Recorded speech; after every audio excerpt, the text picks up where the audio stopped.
আচ্ছা, কেউ একজন নামাজ পড়ে না কেন? আমি তোমার সম্পর্কে বলছি না, আমার প্রিয় ছেলে বা প্রিয় মেয়ে। শুধু প্রশ্নটি নিয়ে চিন্তা করো যে মানুষ কেন নামাজ পড়ে না। এর অনেকগুলো উত্তর থাকতে পারে, আর এই প্রশ্নের উত্তর আল্লাহর কাছেও আছে। উত্তরটা খুবই ভয়ঙ্কর। এই উত্তরটি আমি খুতবার শুরুতে পড়েছি। তিনি বলেন, ফালা সাদ্দাকা ওয়ালা সাল্লা ওয়ালাকিন কাযযাবা ওয়া তাওয়াল্লা। সে আসলে সত্য গ্রহণ করেনি এবং সে নামাজও পড়েনি। তিনি কাফির সম্পর্কে বলছিলেন। তিনি দুইটা জিনিস বলেছেন, এই লোকটি সত্য গ্রহণ করেনি এবং নামাজও পড়েনি। কথাটা ভাবনার উদ্রেক করে। যদি বলা হয় সে সত্য গ্রহণ করেনি, আমার আশা হলো তিনি বলবেন লা সাদ্দাকা ওয়ালা আমানা, কিন্তু তিনি বলছেন লা সাল্লা। এর মানে হলো আল্লাহর সত্য গ্রহণ করার ব্যাপারে তোমার অন্তরে কিছু একটা মিসিং আছে। না না না, বাচ্চাটা বলে আমি আল্লাহকে বিশ্বাস করি, আমি মুসলিম। হ্যাঁ, তুমি এখানে মুসলিম, তোমার মাথায়, কিন্তু এই সত্য তো শুধু তোমার মাথার জন্য না, এই সত্য তোমার অন্তরের জন্য। তুমি এখনো অনুভব করছো না যে ব্যাপারটা কেমন সিরিয়াস। তুমি এখনো উপলব্ধি করছো না যে এটা কি। মাঝে মাঝে কোনো বিষয় তুমি জানো হয়তো, কিন্তু এই নিয়ে চিন্তা করা থেকে পালিয়ে বেড়াও। এটা সত্য, তুমি জানো বিষয়টা কিন্তু চিন্তা করতে চাও না। আর তাই এটা যেহেতু মিসিং, ঠিক এই কারণে আমি সহজেই নামাজের কথা ভুলে যাই কখনো কখনো, এবং তুমিও ভুলে যাও কখনো কখনো। এমনটা ঘটে কারণ আমাদের অন্তর কিছুটা বিভ্রান্ত হয়ে পড়ে। দিনের এই সত্যতা, আল্লাহকে সেই সত্যটা, সেই অকাট্য সত্যটা আমাদের মস্তিষ্কের পেছনের কোনো একটা সেলফে গিয়ে পড়ে থাকে। আমরা অন্য কিছুতে ব্যস্ত হয়ে পড়ি এবং এই নিয়ে আর চিন্তা করি না। আল্লাহ এটাই বলেছেন। সুতরাং তোমার নামাজ পড়া আল্লাহর প্রয়োজন নেই। এমনকি তুমি যদি নামাজ পড়ো, আমি পড়তে বলছি এই কারণে, তখন কি করো? নামাজের জন্য কিভাবে নিয়ত করো? তখন আমি 4 রাকাত নামাজ পড়বো, দাঁড়ালাম, কারণ আমার আব্বা বারবার পড়তে বলছেন। আল্লাহু আকবার।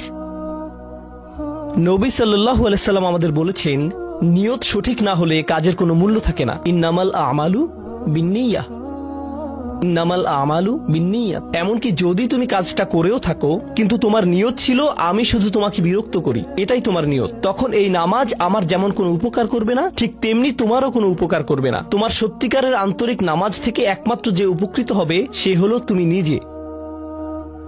এখন এটাই সেই প্রশ্নের উত্তর যে কেন একজন মানুষ নামাজ পড়ে না। আরো 2টা কথা তোমার সম্পর্কে বলতে চাই।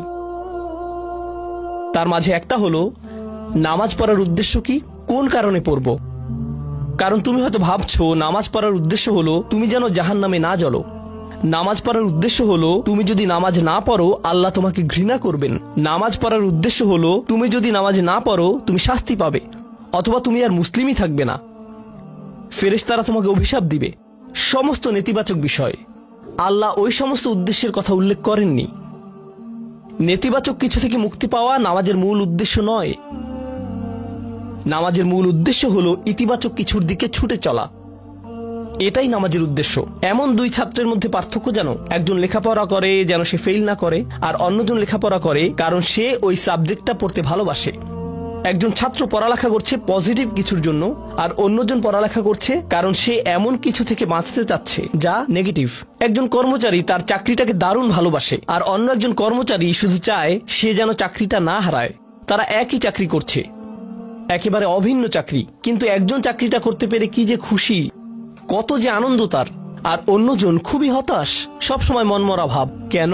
কারণ তাদের একজন এটা করছে ক্ষতিকর কিছু থেকে মুক্তি পাওয়ার জন্য, আর অপরজন এটা করছে উপকারী কিছুর দিকে ছুটে চলার জন্য। আল্লাহ কোরআনে যখন আমাকে নামাজ সম্পর্কে বলেছেন যে কেন আমাদের নামাজ পড়া দরকার, তিনি মুসা আলাইহিস সালামকে এই উত্তরটা বলে দিয়েছেন। যখন তিনি তার সাথে সাক্ষাৎ করেছিলেন তিনি বলেছেন, আকিমিস সলাতা লিযিকরি, আর আমাকে স্মরণ করার উদ্দেশ্যে নামাজ কায়েম করো। তোমার নামাজ ঠিক রাখো যেন তুমি তোমার রবকে স্মরণ করতে পারো। আমি তোমাকে ইতিমধ্যে বলেছি যে তোমার আমার সম্পর্কটা খুবই সীমিত, কিন্তু তোমার সাথে আল্লাহর সম্পর্কটা অনেক আগে থেকে শুরু হয়েছিল, আর তার সাথে তোমার এই সম্পর্কটা অনন্তকাল ধরে বলবৎ থাকবে। তাই সেই সম্পর্কটির কথা স্মরণে আনা আবশ্যক, কারণ ভালো যত কিছু তোমার কাছে আসে তা আসে ওই সম্পর্কটা থেকেই। সামান্য কিছু ভালো জিনিস তোমার বাবার কাছ থেকে আসে, কিছু কিছু ভালো জিনিস, কিন্তু সকল ভালো জিনিস যা তোমার কাছে আসে তা আসে একমাত্র ওই সম্পর্কটির কারণে। যদি তুমি চাও সকল উপকারী জিনিস তোমার জীবনে অবস্থান করুক, তখন তোমাকে অবশ্যই তার কথা স্মরণ করতে হবে যার নিকট থেকে সকল কল্যাণের আগমন ঘটে, যার নিকট থেকে সকল নিয়ামতের আগমন ঘটে, সকল রিজিকের আগমন ঘটে, সকল হেদায়েতের আগমন ঘটে। আর তাই আল্লাহ বলছেন, সর্বোত্তম যে উপায়ে তুমি এটা করবে তা হলো নামাজের মাধ্যমে তুমি আমাকে স্মরণ করবে। এজন্যই তোমার নামাজ পড়া দরকার। আচ্ছা, পরিশেষে এজন্যই তোমার এটা করা উচিত, কিন্তু তুমি এটা করছো বলেই সঠিক নিয়ত সহকারে আল্লাহ বলছেন কেবল এখানেই শেষ নয়, এর কিছু উপকারিতাও আছে। কিছু ভালো জিনিস তোমার পথে আসবে যখন তুমি সত্যি সত্যি আল্লাহকে স্মরণ করবে। যখন তুমি আল্লাহকে স্মরণ করবে যেভাবে তিনি চান সেভাবে, আর যে উপায়ে তিনি চান তা হলো এই নামাজগুলোর মাধ্যমে। তুমি যদি এটা করতে পারো, আল্লাহ বলছেন ইন্না সলাতা তানহা আনিল ফাহশা ওয়াল মুনকার। এমনকি এই আয়াতেও ওয়ালা যিকরুল্লাহি আকবার, তিনি বলছেন নামাজের মধ্যে এই উপকারটি আছে যে এটা তোমাকে অশ্লীলতায় পড়ে যাওয়া থেকে রক্ষা করবে। কারণ অশ্লীলতা তোমার চারপাশে বিরাজমান, আর আমি প্রিয় পুত্র তোমাকে এটার সম্মুখীন হওয়া থেকে রক্ষা করতে পারবো না। অশ্লীলতা তোমার ফোনে, অশ্লীলতা তোমার স্কুলে, অশ্লীলতা তোমার বন্ধুদের মাঝে, অশ্লীলতা ঈদের অনুষ্ঠানে, যখন কোনো কর্নারে গিয়ে বন্ধুদের সাথে আড্ডা দাও, অশ্লীলতার উপস্থিতি তুমি সর্বত্র দেখতে পাবে। প্রতিবার যখনই তুমি অশ্লীলতার দিকে এগিয়ে যাবে তোমার অন্তর ক্ষতিগ্রস্ত হয়ে পড়বে। আর আল্লাহ বলছেন যদি তুমি এই নামাজগুলো আদায়ে যত্নবান হও, এগুলো তোমাকে অশ্লীলতার করাল গ্রাস থেকে রক্ষা করবে। একবার যদি তুমি অশ্লীলতায় ডুবে যাও, তখন তুমি হয়ে পড়বে যেমন তুমি যদি দূষিত বাতাসে নিঃশ্বাস নাও, প্রথম প্রথম তোমার কাশি আসবে, কিন্তু যদি এতে বেশিক্ষণ অবস্থান করো একসময় এতে তুমি অভ্যস্ত হয়ে পড়বে।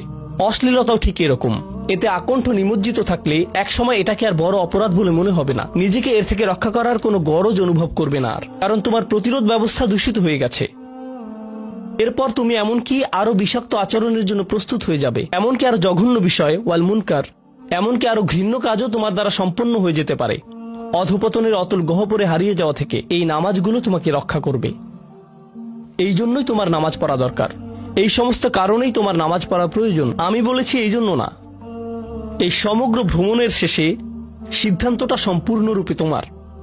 কারণ আল্লাহ হয়তো আগামীকালই আমাকে নিয়ে যেতে পারেন, আল্লাহ হয়তো আমাকে 1 বছরের মধ্যেই নিয়ে যেতে পারেন। তোমার এবং আমার মাঝে যে এই সম্পর্কটা বর্তমানে আছে, এমনকি যদি আমরা 100 বছরও বাঁচি, আমরা এর চেয়ে বেশি বাঁচতে পারবো না। একটা সময় আছে যখন এর সমাপ্তি ঘটবে, কিন্তু ওই সম্পর্কটি, তুমি যদি সত্যি ওই সম্পর্কটি সম্মান করতে চাও, নামাজ পড়ো। তোমার প্রতি এটাই আমার উপদেশ। এখন আমি পিতামাতার উদ্দেশ্যে কথা বলবো। এটা হবে ছোট্ট একটা রিমাইন্ডার আমার জন্য এবং আমাদের সবার জন্য, আমাদের পিতামাতাদের জন্য। সন্তানাদি আল্লাহ প্রদত্ত একটা নিয়ামত, তাদেরকে এজন্য দেওয়া হয়নি যেন আমরা তাদের নিয়ন্ত্রণ করতে পারি। যত বেশি আমরা তাদেরকে নিয়ন্ত্রণ করতে চাইব, তত বেশি হতাশ হব সকল অবস্থাতেই। আমি দেখেছি এমনটা, বিশেষ করে যে পরিবারগুলো তাদের সন্তানদের দিনের সুরক্ষা করতে চায়, তারা যত বেশি সন্তানদের উপর জোর করে দিন চাপিয়ে দিতে চায়, তত বেশি ওই ছেলেমেয়েগুলো অদ্ভুত সব উপায়ে বিদ্রোহ প্রকাশ করে। কারণ যে বিষয়টা আল্লাহ চান আপনি তাদেরকে প্রদান করুন, আপনার ছেলে মেয়েদের কাছে আপনার যে সুযোগ আছে সেটা তাদেরকে আপনার আদেশ নিষেধ মানতে বাধ্য করার জন্য নয়। সুযোগটা এই জন্য দেয়া হয়েছে যেন আপনি তাদেরকে এমন সব বিষয়ে চিন্তা করাতে পারেন যা শুধু আপনার পক্ষেই চিন্তা করানো সম্ভব, তাদেরকে এমন সব বিষয়ে পছন্দ করাতে পারেন যা শুধু আপনার পক্ষেই পছন্দ করানো সম্ভব। আপনার বাচ্চাটা বাস্কেটবল পছন্দ করে কারণ সে আপনাকে বাস্কেটবল খেলতে দেখেছে, সে প্লে স্টেশন পছন্দ করে কারণ সে তার বাবাকে প্লে স্টেশনে খেলতে দেখেছে। এভাবে আপনি বাচ্চাটার অন্তরে কোনো কিছুর জন্য ভালোবাসা তৈরি করে দিতে পারেন, কারণ আপনি যেরকম আপনার পক্ষে এটা করা সম্ভব। আর যখন বাচ্চাদেরকে বলতে থাকেন তোমার হোমওয়ার্ক করো, তোমার হোমওয়ার্ক করো, আপনার সন্তানের বয়স যখন 40 হবে সে তখন বলবে না আমি হোমওয়ার্ক ভালোবাসি, কিন্তু 40 বছর বয়সেও সে বলবে আমি বাস্কেটবল ভালোবাসি, আমার বাবা সবসময় বাস্কেটবল খেলতেন। আপনি যা ভালোবাসেন তা ট্রান্সফার হয়ে তার কাছে চলে যায়, আর যা করতে বলেন তা প্রত্যাখ্যাত হয়ে যায়। এমনটি আপনার ক্ষেত্রেও ঘটেছিল। আপনার ছেলে মেয়েদের কথা ভুলে যান, আপনার নিজের বাস্তবতা ওইটাই। আপনার বাবার কিছু কিছু জিনিস যে আপনি এখনো পছন্দ করেন তা ভালোবাসার মাধ্যমে আপনার নিকট ট্রান্সফার হয়েছিল, আর আপনার বাবার ওই ব্যাপারগুলো আপনি অপছন্দ করতেন যা তিনি জোর করে আপনাকে গেলাতে চেয়েছিলেন। এখানে উপবিষ্ট প্রত্যেকের বাস্তবতা এটাই, শুধু সেগুলোই গ্রহণ করেছি যেগুলো ভালোবাসার মাধ্যমে হস্তান্তরিত হয়েছিল। ঠিক এই ইশারাটাই আমাদের পিতামাতাদেরকে দেয়া হয়েছে সূরাতুল ইসরার এই আয়াতে, রব্বির হামহুমা কামা রব্বায়ানি সগীরা। রব্বাইয়ানি মানে যখন তারবিয়া ব্যবহার করা হয় একটি চারা গাছ বড় করার জন্য আপনাকে চারা গাছটির যত্ন নিতে হবে, এর সযত্নে প্রতিপালন করতে হবে। গাছটির প্রতি চিৎকার চেঁচামেচি করলে তো হবে না, তাড়াতাড়ি বড় হও, তাড়াতাড়ি লম্বা হও। আপনার একে সময় প্রদান করতে হবে। অনেক সময় পোকামাকড় এসে এর পাতাগুলো খেয়ে ফেলতে চাইবে, আপনাকে তখন পোকামাকড় সরিয়ে দিতে হবে। কখনো কখনো একটু কঠোর আচরণ করতে হবে, শুধু অতটুকুই যেন পোকামাকড়গুলো দূর হয়ে যায়। এরপর আবারও এতে পানি দিতে হবে। আমাদের বাচ্চাদের সাথে আমাদের উদাহরণটা ঠিক এমনই। ঠিক এ কারণেই আমরা আমাদের মাতা পিতার জন্য এই দোয়াটা করি। আমি দোয়া করছি আল্লাহ যেন আমাদের সন্তানদেরকে হেদায়েত দান করেন, যা শুধু তার পক্ষেই দেয়া সম্ভব। দোয়া করছি আল্লাহ তাদের অন্তরে ইস্তিকামা প্রদান করুন, যেন তারা তাদের জীবনে সঠিক সিদ্ধান্ত নিতে পারে। আরো দোয়া করছি আল্লাহ তাদেরকে ইব্রাহিম আলাইহিস সালামের দোয়ার মতো করুন, যা তিনি আমাদের সবার জন্য করেছিলেন। রব্বি জাআলনি মুকিমাস সলাতি ওয়া মিন যুররিয়াতি, হে আমার রব, আমাকে সালাত কায়েমকারী বানান এবং আমার বংশধরদের মধ্য থেকেও। আল্লাহ তাআলা এখানে উপস্থিত পিতামাতাদেরকে, আমাকে সহ সবাইকে এমন দৃষ্টান্তে পরিণত করুন যে আল্লাহকে ভালোবাসে এবং যে নামাজকে ভালোবাসে, যেন আমাদের ছেলেমেয়েরা নামাজের প্রেমে পড়ে যায় আমরা যেভাবে নামাজকে ভালোবাসি তা দেখে। বারাকাল্লাহু লি ওয়া লাকুম ফিল কুরআনিল হাকিম ওয়া নাফা'নি ওয়া ইয়্যাকুম বিল আয়াতি ওয়াজ যিকরিল হাকিম।